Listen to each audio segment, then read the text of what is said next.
호크님은 그러면은 그렇게 해서 수도권 와가지고 막 강의 듣고 그다음에 임장도 했을 거 아니에요? 그렇죠. 그 임장할 때는 뭐가 제일 어려웠어요? 저 처음에 부동산 가는 거 정말 어려웠어요. 안 믿으세요, 사람들이. 정말 안 제가 믿겨요. 이제 말을 이렇게 많이 맞아. 하고, 이제 이게 다른 거예요. 그냥 평소 말 많은 사람은 아무 데서나 말 잘할 것 같은 그게 아니라, 왜냐면 부동산 같은 경우는 저도 살다가 투자하기 전까지만 해도 전세집 얻을 때 한 번, 그리고 옮길 때 한 번.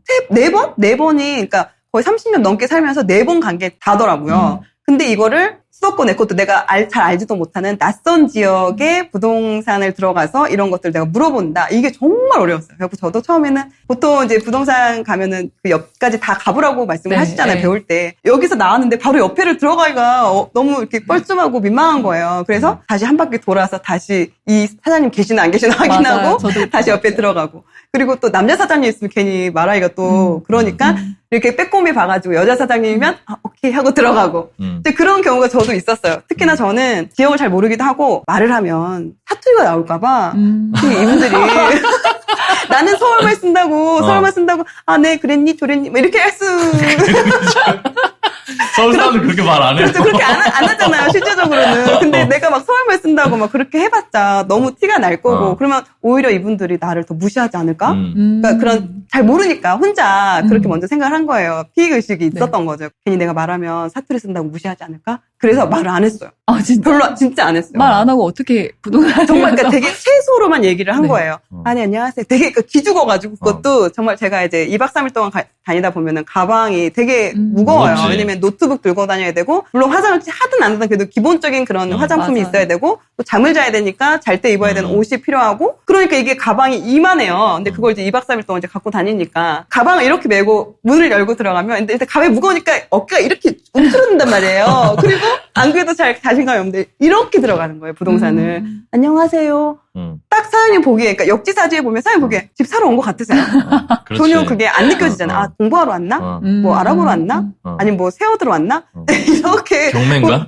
이렇게 보시는 경우들이 많으셨어요. 많으셔서 좀 쌀쌀맞게 대하시는 분들도 계셨고, 되게 좀 냉랭하게 대하시고 좀 무시하시는 분들도 계셨는데, 생각해보니까 입장 바꿔 생각해보면 그분들 입장에서는 충분히 그 이해가 되는 거예요. 이왕이면 나도 내 시간과 내 에너지를 살 사람한테 나도 투자하고 싶지, 너 같은 사람한테 하고 싶지 않은 거야. 그게 충분히 이해가 되니까, 그럼 내가 어떻게 하면 이 부동산을 좀 잘 갈 수 있을까? 일단 지역에 대해서 잘 모른다는 걸 파악을 했으니까 그 지역에 대해서 먼저 공부를 하는 거죠. 그리고 나서 그럼 이 문제는 가방이더라고요. 이 가방을 어떻게 해야 될까? 이 가방이 있어도 아무리 있어도 내가 이렇게 아니 안녕하세요 이렇게 하기가 어려울 것 같아서 자꾸 내가 작아지는 무거우니까 가방을 어떻게 해야 될까 고민하다가 지하철 보관함에 이제 넣고 일단 가방이 없으니까 너무 편안한 거예요. 너무 편안하고 그러니까 그냥 지나가다 정말 어깨가 쫙 펴지는 거예요. 진짜 요령 없었구나. 진짜 요령 없었어요. 정말 처음에는 그런 게 어딨어. 그렇게까지 막 세심하게 알려주는 사람도 없었고. 근데도 그 가방이 없는 것만으로도 되게 자신감이 생겨서 안녕하세요 막 이렇게 하고 또 그럼 들어갈 때도 표정도 안녕하세요 이게 아니라 이왕이면 어쨌든 이분들도 특히나 너무 바쁠 때 이렇게 가는 것보다는 좀 더 이분들이 한가하고 좀 그러니까 평일이나 좀 이분들이 한가하고 손님 별로 없는 경우에 이분들이 어쨌든 그 자리를 지키셔야 되잖아요. 그쵸. 그러면은 혼자 있는 것보다는 좀 이렇게 말동무라도 해줄 수 있게끔 그렇게라도 난 좀 어필을 해보자라는 생각에 들어갈 때 제가 정말 웃으면서 얼굴 근육 풀어가면서 이제 문 열 때 안녕하세요 하면은 그분들도 일단 저를 보면서 웃으세요. 왜냐면 웃는 얼굴에 침 못 뺀다고. 얘가 사든 안 사든 일단 제가 웃으면서 안녕하세요 하니까 네 어떻게 오셨어요? 이렇게 하니까 네 저 이렇게 직접 보러 왔어요. 이러면은 그러면 이제 그래 앉아봐요 하면서 이렇게 대화가 되는 거예요.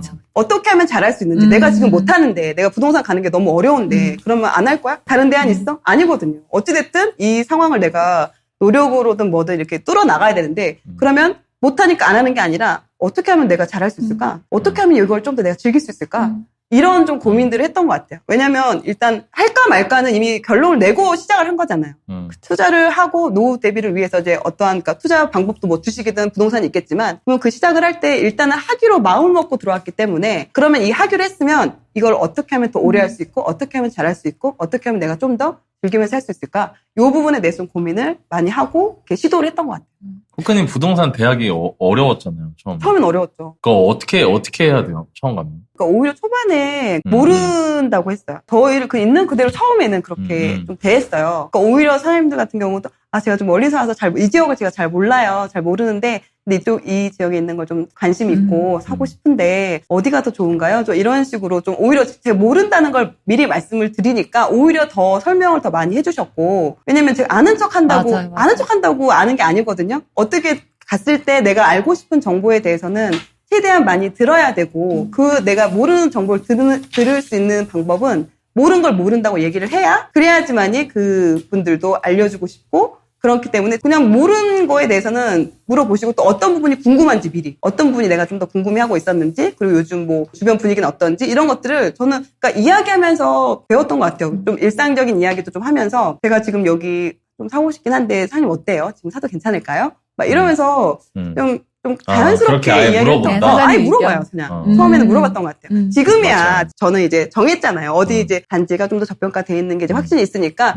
굳이 그런 걸 물론 이제 물어보기 흐름 이제 분위기를 살피기 위해서 물어보기도 하지만 어느 정도는 결정을 해놓고 간 상황이기 때문에 그 전처럼 많이 물어보진 않아요. 근데 초반에는 되게 많이 물어봤고 그래서 더 저를 많이 챙겨주셨어요. 제가 잘 모르고 그러니까 갈 때마다 또 저도 되게 친절하게 설명해 주시거나 이런 분들한테는 제가 끝나고 돌아가면서 다시 방문을 해요. 뭐 빵이나 과일이나 이런 것들을 사서 사장님 너무 친절하게 알려주셔서 감사하다고 저 도움 되게 많이 됐다고 한번 딱 그렇게 이미 갔는데 다시 와서 음료수나 이런 걸 드리고 가면은 되게 좋아하시거든요. 그렇게 해주신 거에 대해서 고마움을 좀 표현을 했었고 갈 때마다 저도 그렇게 좋은 부동산이 있으면은 갈 때마다 또 인사드리기도 하고 일단은 내가 아는 척 할 필요가 없어요. 왜냐면 여기가 또 설명 잘 안 해줘? 그럼 그 옆에 가면 되는 거거든요. 그러니까 이 사장님 좀 나한테 너무 좀 냉랭해. 괜찮아요. 주변에 부동산 많아요. 그 사장님은 나랑 안 맞는 거야. 네. 이 사장님 오늘 무슨 일 있었나 봐. 와이프하고 싸우고 나왔나 봐. 이렇게 생각하고 그냥 나와서 또 옆에 좀 나랑 맞는 그런 부동산 가서 이야기 하시는 게 훨씬 더 좋고요. 오히려 처음에는 좀 전화로라도 먼저 좀 문의를 해보시고 그래서 좀 되게 상냥하게 이야기를 해주시거나 좀 설명을 잘 해주시는데 그런 데를 먼저 가시는 게 낫겠죠. 상처 안 받고. 그쵸. 실거주여도 일단 전화로 한번 사장님 뭐 이렇게 뭐 매물을 물어본다던가 근데 그런 응대하는 게 사장님 좀 친절하게 이야기해주고 그러면은 그런 데는 방문하기가 좀 더 수월하니까 오히려 그렇게 전화 임장으로 먼저 그 사장님의 스타일을 살펴고 가보는 것도 초보자한테는 좋을 것 같아요. 만약에 공부한다고 하면 뭐부터 해야 돼요? 일단 저는 책이 기본적으로 가장 쉽게 접할 수 있는 게 책인데 책만 읽는다고 내가 행동으로 옮기는 게 쉽지가 않아요. 책을 읽으면 행동으로 옮겨줘야 되는데 일단 강의가 저는 그게 그러니까 책을 읽고 강의를 듣는 게 하나의 또 행동인 것 같아요. 왜냐면 책은 어느 정도 좀 지나간 이야기이기도 하고 현재 상황과 좀 안 맞는 부분도 있기 때문에 저는 좀 강의를 들어서 거기서 이제 같이 좀 해 나가는 게 왜냐면 물어볼 수 있는 사람도 있고 하니까 그래서 저는 책을 먼저 읽고 그다음에 강의를 하나 좀 들어서 그러니까 저도 강의를 정말 많이 들었거든요. 제가 한번 계산을 해봤어요. 네. 강의를 얼마나 썼나. 강의료만 1,000만 원 넘게 썼더라고요. 어떠셨어요? 혹시 그 돈이 아깝진 않으셨어요? 근데 강의료가 1,000만 원이죠? 네. 제 교통비는요? 그래, 교통비도 엄청 썼지. 교통비가요, 2배 이상 들었어요. 연말정산 그 신청할 때 신용카드 내역에 대중교통 이용부 별도로 나오잖아요. 맞아요. 그걸 제가 다 더해봤어요. 2,000만 원 넘더라고요. 교통비만. 네, 3천만 원 투자했네요. 더 들어갔죠. 네. 그치, 근데 뭐, 얼추 뭐 한 들어간다면. 4천만 원 투자한 네네, 거지. 그 정도로 들어간 거죠. 4천 투자해서 10억? 10억 넘게 벌면 이거 해볼 만하지 않나요? 충분히 할 만하죠. 네. 맞아요. 그래서 강의료를 보통 저희가 이제 그거에 대해서 부담 가지시는 분들이 있잖아요. 처음엔 당연히 부담이 되죠. 네. 당연히. 왜냐면 특히 정규 강의 같은 경우는 30만 원 이상 하니까 좀 부담이 됐었던 것 같아요. 저도. 특히나 또 저 같은 경우는 교통비를 생각해야 되기 때문에 그리고 교통비뿐만이 아니라 직장을 다니고 있으니까 회사에 연차를 내야 되잖아요. 그럼 그 제가 또 연차가 5월에 되다 보니까 연차비가 또 꽤 되는데 그것까지 감안을 하고 연차비 감안하고 왕복 교통비 감안하고 그리고 강의료는 별도로 이렇게 하다 보면은 저는 강의 하나 듣는 게 남들 뭐 수도권에 계시는 분들은 뭐 30만 원일 수 있지만 저는 거의 100만 원 이상의 강의였어요. 그래도 해볼 만한 가치가 있잖아요. 그럼요. 그래서 처음에는 제가 이거를 얼마나 드는지 막 가계를 막 쓴 거예요. 교통비 지난달에 교통비 얼마, 강의료 얼마. 막 쓴 거야. 왜냐면 가계부 막 쓰라고 하잖아요. 지출 관리 해야지 하면서 종잣돈 모아야 되니까 하라고 해서 막 썼는데 이것만 눈덩이처럼 불어나는 거예요. 처음에는 원래 그래요. 처음에는 당연히 이거를 계속 해야 되나 말아야 되나? 그러니까 오히려 이 지출 항목을 결산을 하는 게 제가 이렇게 앞으로 나아가는 거에 대해서 발목을 잡더라고요. 그래서 제가 이거는 아예 빼버렸어요. 투자라는 개념으로 투자라는 항목을 아예 넣어서 이건 투자다. 대학을 다닐 때도 등록금을 먼저 내고 학교를 다니잖아요. 네. 학교 다 다니고 나서 등록금을 내는 게 아니잖아요.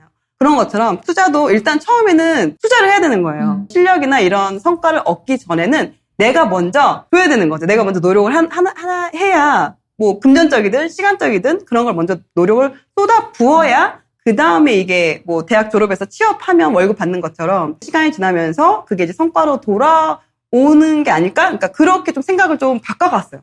내가 2018년도에 교통비로 거의 900만 원 썼어요. 근데 반대인 거야. 근데. 맞아요. 저는 서울에 살던 사람이니까 지방을 내려가야 되니까 토요일 일요일 맨날 내려가는데 또 비행기 타고 내려갈 때도 있으니까 시간 때문에. 맞아. 그러니까 다 저도 결산해보니까 900만 원 넘게 썼더라고요. 근데 그거 사실 처음엔 아깝죠. 아까운데 근데 그런 부분들을 현실적인 부분들을 보면서 하는 게 되게 중요한 것 같고 또 그렇기 때문에 헛수고를 하면 안 되는 거예요. 맞아요. 헛수고하면 안 되고 맞아요. 시간 잘 쓰고 잘 배워서 어리석은 행동들을 안 하면서 하는 게 중요하지 않을까. 그런 비용들을 진짜 이 비용들이 정말 쓸데없는 지출로 만들어버리면 안 되죠. 그거는 바로 중간에 포기할 경우는 이게 정말 버리는 돈이거든요. 돈뿐만이 아니라 이렇게 뭔가를 뭐 강의를 듣는다거나 임장을 간다거나 이런 거는 가족과의 시간도 그만큼 희생을 하고 움직이는 거란 말이에요.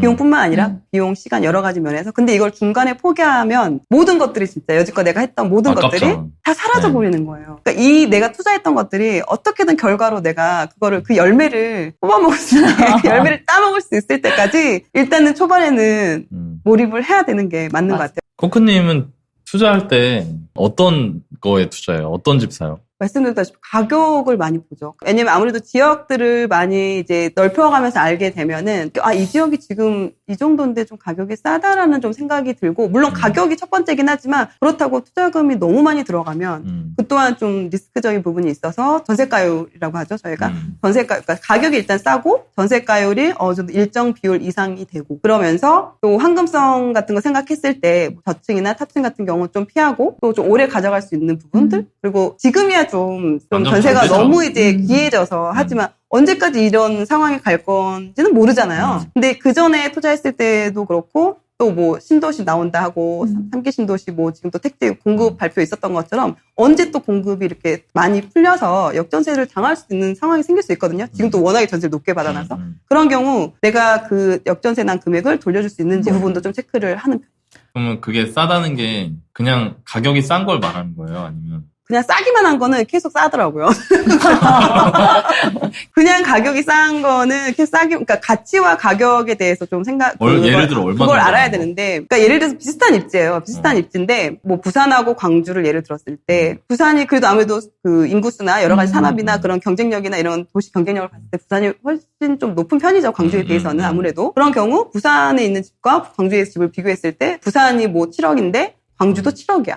이러면은 아무래도 그 입지 대비 물론 이제 신축이냐 구축이냐 이런 부분 그리고 안에서도 어디 지역에 있느냐에 따라서 약간 변동될 수 있긴 하겠지만 비슷한 조건이라면 당연히 부산이 더 싼 게 느껴지잖아요. 똑같은 7억 비슷한 입지에 비슷한 연식에 같은 7억이다라면 그러면 그런 경우는 부산을 선택을 하는 거죠. 왜냐면 그만큼 결과적으로는 가격의 가치를 따라가게 돼 있기 때문에 좀 더 그래서 부산도 알아야 되고 광주도 알아야 되고 그렇죠. 그러니까 지역을 넓게 알아야 되는 거예요. 만약에 광주만 알고 있으면 그 안에서만 비교를 하고 물론 광주 안에서도 비교를 할 수 있겠죠. 뭐 서구, 북구, 남구 그 안에서도 할 수 있지만 좀 더 크게 보고 좀 더 좀 투자금 대비 좀 수익률을 높이려고 한다면은 지역을 광주만 알 게 아니라 부산, 그쵸. 대전 이런 지역들을 많이 알아야 그래야 내가 선택할 수 있는 그런 조건들이나 이런 걸 봤을 때 선택할 수 있는 게 많아지잖아요. 네. 그 안에서 더 좋은 걸 할 수 있으니까. 그래서 지역을 많이 알아야 된다는 게 자꾸 들어갈 수밖에 없는 것 같아요. 지역을 모르면 이 가격이 싼지 비싼지를 알 수가 없으니까. 그럼 코크님이 절대 안 사는 것도 있어요? 있어요. 뭐예요? 그런 것들은 일단 내가 이걸 투자를 했을 때 그러니까 최악의 상황을 생각을 해요. 플랜을. 물론 저는 그러니까 여기서 2억 사면 오를 거야. 이 플랜은 짜진 않아요. 이게 만약에 잘못되는 경우. 이게 만약에 예를 들어서 전세가 안 맞춰진다거나 그래서 내가 잔금을 치러야 한다거나 이런 상황이 생겼을 때 내가 감당이 안 돼요. 이게 잘 되면 크게 벌 것 같긴 한데 안 됐을 때는 이게 내 생활을 흔들어 버릴 것 같은 감당이 안 돼서. 그런 경우는 싸다고 생각이 들긴 하지만서도 안 사는 경우가 있어요. 왜냐면 투자를 못한 부분은 아쉬울 수는 있어요. 시간이 지나 보니까 정말 여기 쌌었는데 근데 절대가가 너무 크다거나 이런 경우는 좀 부담이 되는 부분이 있어서 이게 정말 쌌었는데 하면 아쉬운 부분이 있어요. 나중에 이게 막 올라가는 거 보면 아쉽긴 하지만 이게 내 생활을 흔들진 않거든요. 투자를 못해서.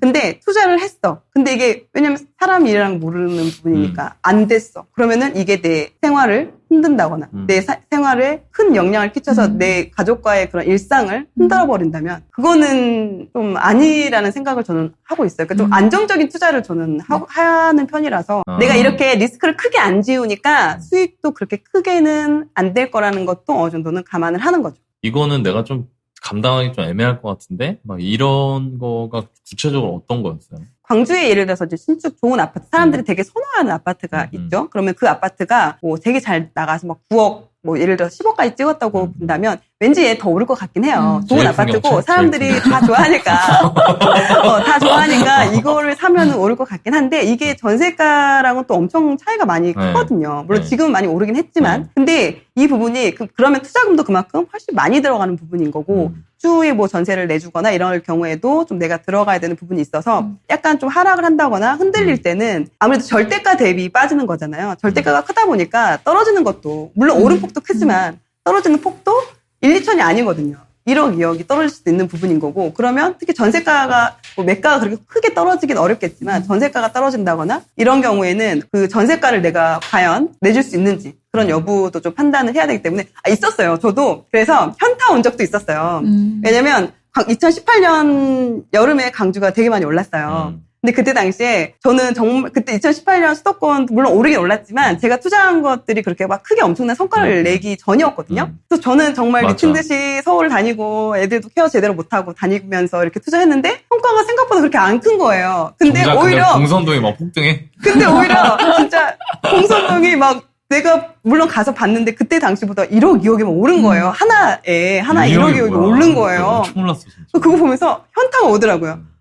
내가 진짜 미친 듯이 서울 그 개고생을 그 시간에 우리 동네가 다녔는데 그냥 여기 하나 샀으면 괜찮았네 라는 생각이 들었었던 적도 있어요. 물론 근데 이제 그것과 다르게 저 경험을 훨씬 많이 쌓기도 했고 근데 그게 2018년 여름이 지나면서 약간 좀 조정을 받았거든요. 근데 그때 떨어지는 것도 그만큼 사실 많이 떨어지더라고요. 떨어지는 다 떨어졌어요. 네, 그만큼 훅 떨어지니까 이게 좀 보통 그 결과를 보고 지난 거를 생각을 하게 되잖아요. 맞아. 내가 만약 그때 당시에 그러니까 이런 부분이잖아요. 뭐 1억을 투자를 했는데 1억이 올랐어. 물론 이것도 좋은 투자죠. 하지만 그 1억을 저는 이제 수도권에 좀 저렴한 아파트로 5번에 걸쳐서 이렇게 투자를 하면서 경험을 더 5번을 더 할 수 있었고 그게 물론 수익이 똑같다 하더라도 그 내 안에 쌓이는 실력은 다를 거라는 생각이 들어요.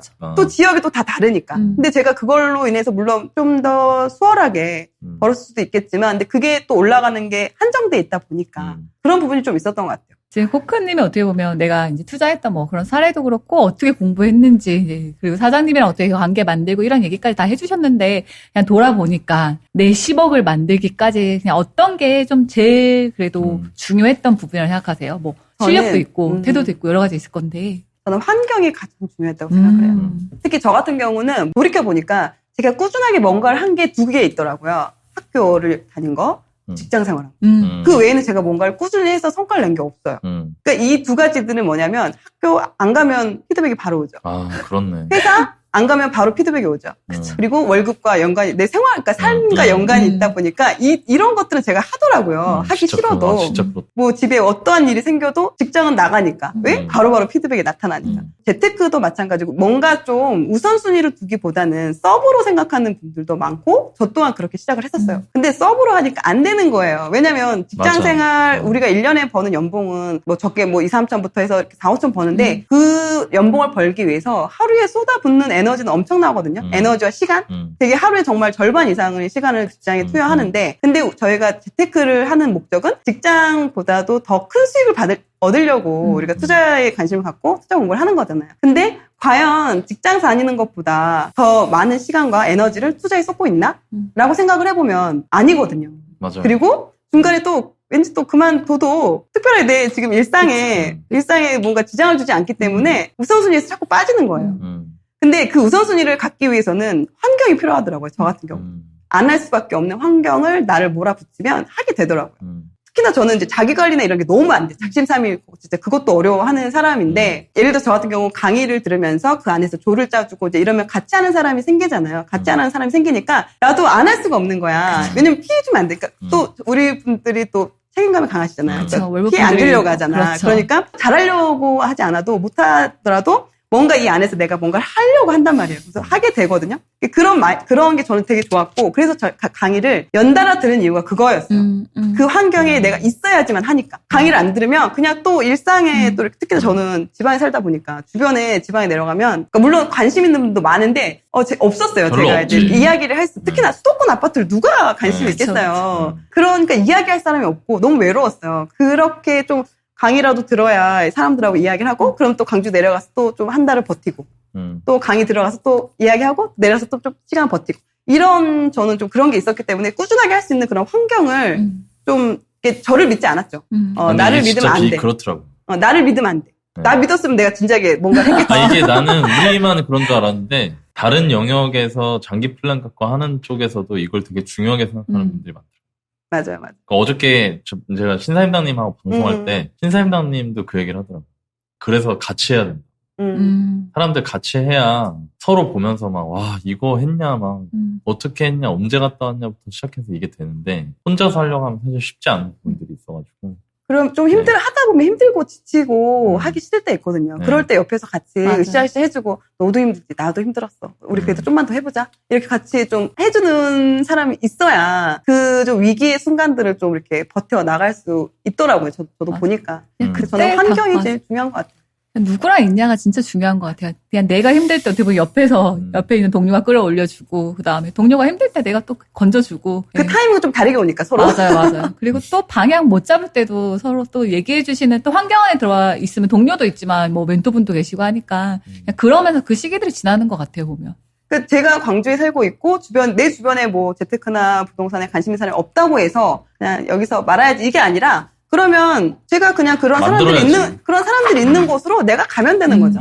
그게 저는 이제 특강이 저한테 좀 그런 의미였던 것 같아요.